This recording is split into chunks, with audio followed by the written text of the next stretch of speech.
No dia 24 de fevereiro de 2022, o mundo acordou em choque. A Rússia, liderada por Vladimir Putin, invadiu a Ucrânia, dando início a uma guerra que, até hoje, não terminou.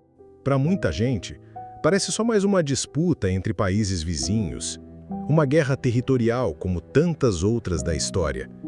Mas será que é só isso? Na verdade, esse conflito tem raízes muito mais profundas.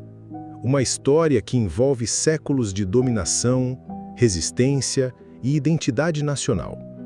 Hoje, você vai entender, de forma simples e direta, por que a Rússia invadiu a Ucrânia, de onde vem essa rivalidade e como isso afeta o mundo inteiro, até a gente aqui no Brasil.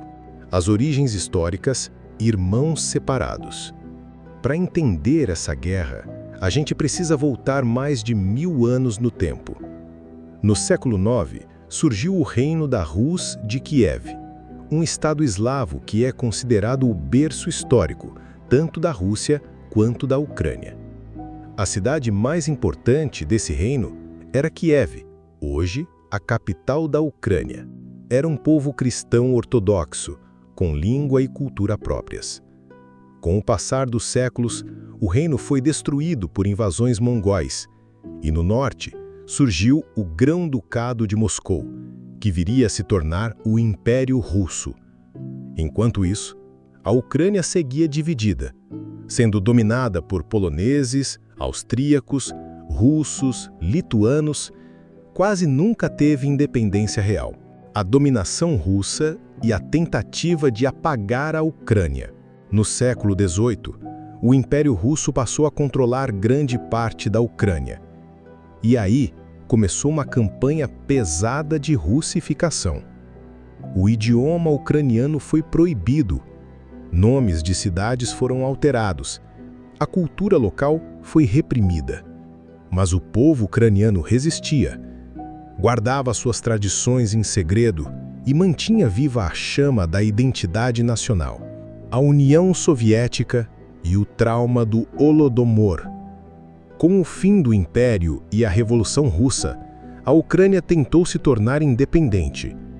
Mas em 1922, acabou sendo absorvida pela União Soviética. Foi nesse período que aconteceu um dos episódios mais traumáticos da história ucraniana, o Holodomor. Entre 1932 e 1933, milhões de ucranianos morreram de fome. O regime de Stalin confiscou colheitas, isolou vilarejos e deixou a população à míngua. Para muitos historiadores, foi um genocídio planejado, uma tentativa de dobrar a resistência do povo ucraniano. Desde então, a desconfiança em relação à Rússia nunca mais desapareceu. A independência e os acordos quebrados.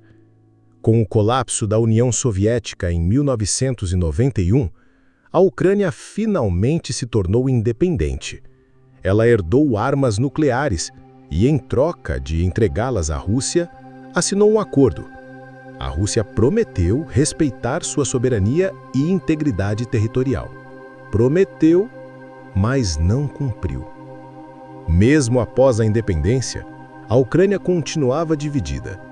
Parte da população falava russo, outra parte ucraniano.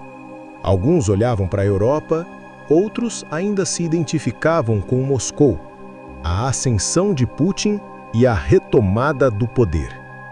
Em 2014, protestos populares derrubaram o presidente ucraniano, que queria se aproximar da Rússia. A resposta de Putin foi rápida e agressiva. Anexou a Crimeia, uma península estratégica. Ao mesmo tempo, surgiram conflitos no leste do país, onde grupos separatistas armados, apoiados por Moscou, iniciaram combates contra o governo ucraniano. Putin declarou publicamente que russos e ucranianos são um só povo e que a independência da Ucrânia foi um erro histórico. Ou seja, na cabeça dele, a Ucrânia nunca deveria ter saído da influência russa. A invasão de 2022 e a reação do mundo. A invasão começou em fevereiro de 2022. A justificativa oficial? Putin disse que era para desnazificar a Ucrânia e impedir sua entrada na OTAN. Mas o que o mundo viu foi diferente. Milhares de civis mortos, milhões de refugiados, cidades inteiras destruídas e uma resistência inesperada, liderada por Volodymyr Zelensky, que virou símbolo de coragem internacional. A guerra deixou claro: o que está em jogo não é só território, é uma disputa entre autoritarismo e democracia, entre controle e soberania. Hoje, a guerra ainda continua. A Ucrânia quer manter sua independência, se aproximar da Europa e da OTAN. A Rússia quer impedir isso a qualquer custo. No meio desse confronto de potências, quem sofre são os civis, as famílias, os soldados, pessoas comuns que pagam o preço de decisões tomadas por cima. Então, da próxima vez que alguém disser que a guerra na Ucrânia é só mais uma briga de vizinho, você já sabe. É uma história de séculos cheia de dor, resistência e luta por identidade. Se esse vídeo te ajudou a entender melhor esse conflito, compartilha com alguém que ainda está perdido nessa história, porque a informação é a melhor arma contra a ignorância. Nos vemos no próximo vídeo.